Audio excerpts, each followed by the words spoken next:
So, Khenpo spoke a lot about the importance of women in Buddhism, and I was just wondering,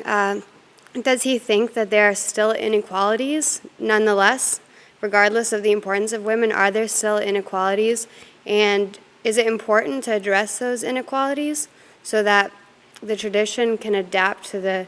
changes in society? Thank you. 佛教当中也有就是讲一些不太平等的地方，比如说这个女性的话呢，实际上就是她是比较有一种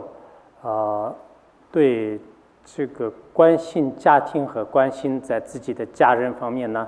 也是有一种跟男性不同的就是有一种比较敏感，就很多事情呢，他就特别的这种就心就是很近的，就比较也有一些地方，当然不是所有的女性，就是也有比较多的女性呢，就她会就嫉妒心就比较这个容易阵发，然后呢就是她对一些就身边的人呢，就可能有一些小的这种这个就争执也是相当多的，因此在佛教的个别的经典当中呢，对女性呢就是也特别的强调了一些女众就是跟男众不共的，就是有些过失，就像我们可能实践的这个团体当中呢，实践人就是有一种说法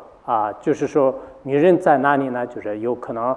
就是非都比较多，但不知道西方就有这种情况，就是在一般这个汉地的话呢，就是也有这种说法，就是因此在佛教呢，就是根据针对就是这些情况的话呢，在个别的经典当中，早期的经典当中呢，对女性的这种心态，就是说是这个烦恼就是比较这个出多然后呢就是跟男众不同的，就是尤其是可能同样的一个问题，女众有一个好处呢，他就马上这个翻译，就是看到一个图片看到一个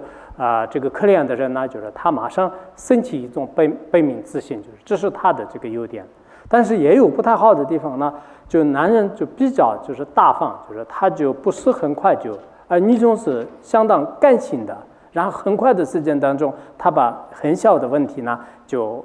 特别去制作想不开然后就是经常呢就是产生痛苦就是这种情况是比较多的。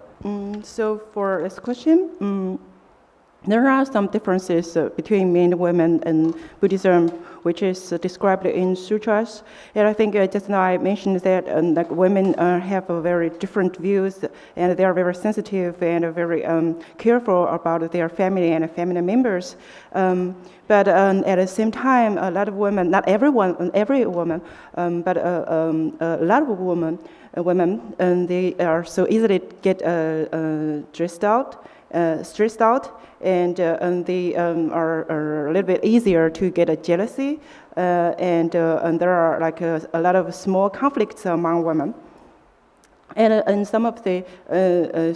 specific sutra, it also says that women have some unique thoughts that which is different from women, and we can tell that, like in some organizations, some community, you can see that it is said that when there are women, there are more conflicts.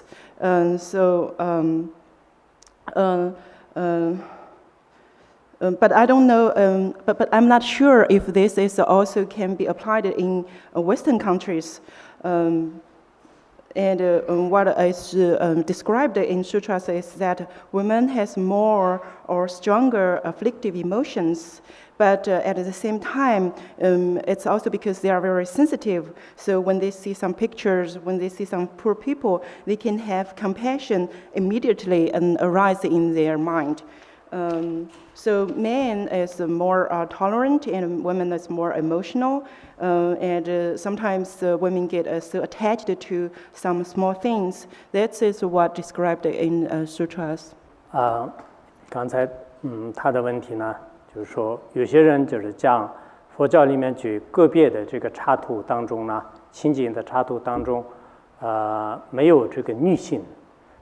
就是这也是佛教就是对就是不太公平或者说不太合理的，也有这种说法。但是这种说法呢，就是实际上是片面的，因为佛教当中就是有很多讲述了不同的这个情景插图，而有些插图呢，就是说这个女众呢就没有女众的，也有这种说法。但佛教当中也有些插图，比如说像那个无尽插图啊，当有些个别的插图的话呢，也是空性目啊，就是从从那个佛教的典籍当中看呢，就是女众的这个世界一样的，就是但是呢，就是除了极个别的大成就者以外，非常这个稀少。所以我们要描述这个佛经的这种佛教的教义的时候呢，可能跟这个全面的就是早期和晚期的，或者说是这个它有不同的这些经典，就是全部了解的时候呢，就是才知道它是一个整合性的一种思想。So also, add a little more about this question. So some people see in Buddhism, you see in some of the Pure Land, there's no women at all. Is that a way to show the inequality between men and women? And this is not true because for a lot of Pure Lands, because there's not only one or two Pure Lands, there are a lot of Pure Lands. And for some of them, like Origin Pure Land, there are a lot of Dakinis or we call in Tibetan conjurers or sky dancers. And they are all women, and only a very few men there. So it's not, so when you just read one sutra or know a little bit about Buddhism, you may have like a biased view on that. But if you read different sutras and read sutras at different stages of Buddhism, then you will have a comprehensive understanding of Buddhism. Then you will find it's equal because there are Pure Lands, there's only women, and there are Pure Lands, there are only men. So that is 还有一个 one more thing.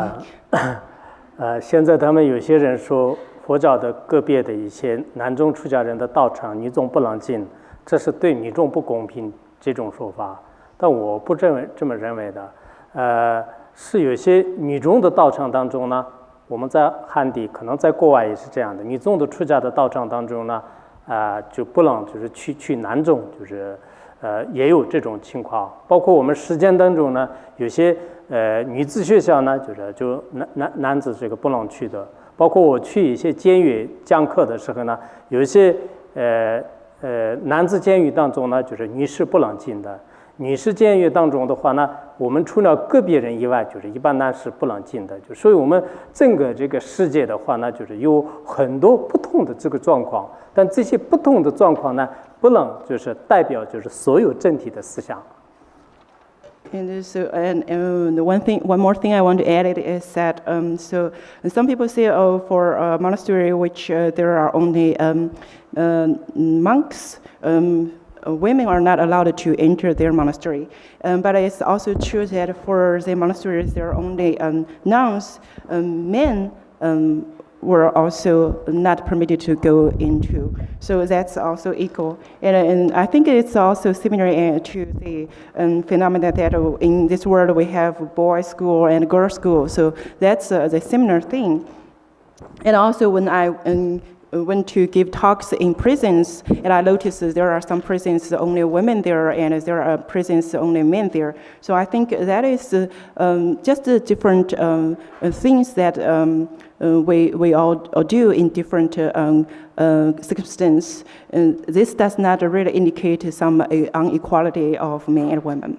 我想不仅是佛教，就是包括这个基督教和伊斯兰教以及其他的宗教当中呢，据我了解呢，有些是我们的历史造成的，但有些呢，确实是宗教的这个修行和个别仪式呢，对个别的群体而这个也就举行的。那么这个时候呢，我们应该有一种比较开阔的智慧来全面的了解，是对宗教也是有意义的，对人类的历史呢也是更有意义的。So I think not only in Buddhism, also I think in Christianity and Islam, because of some historic reason and because some of a specific ceremony, there are times that only men or women can attend or something like that. So I think it's better for us to have an open and comprehensive attitude about our wisdom to see or to observe, to analyze this phenomena. 我就经常想，就是一方面，我们现在21世纪的人类需要就是比较开放的世界，在这个地球村的时代当中，需要就是了解全世界东西方的这个很多的这种文化。同时呢，我们各自都有人类几千年的这种文明的这个历史和传承。那么这些方面的传统呢，我们也有必要有责任去了解和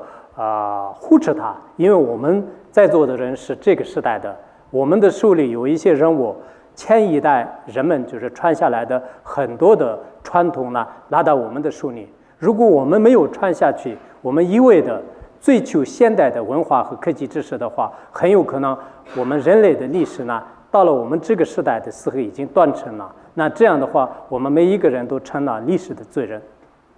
And so also I think in another aspect, I think we need to have an open mind toward all the globalized culture, but also we all have a long history, some of us from the culture of several thousand years, and we have the responsibility to maintain them, to keep them, because we got this from our previous generation. They passed that on to us, and if now we only emphasize the modern science, technology, or those things, without maintain or preserve our own culture, our own tradition, then we may be a irresponsible generation for our culture.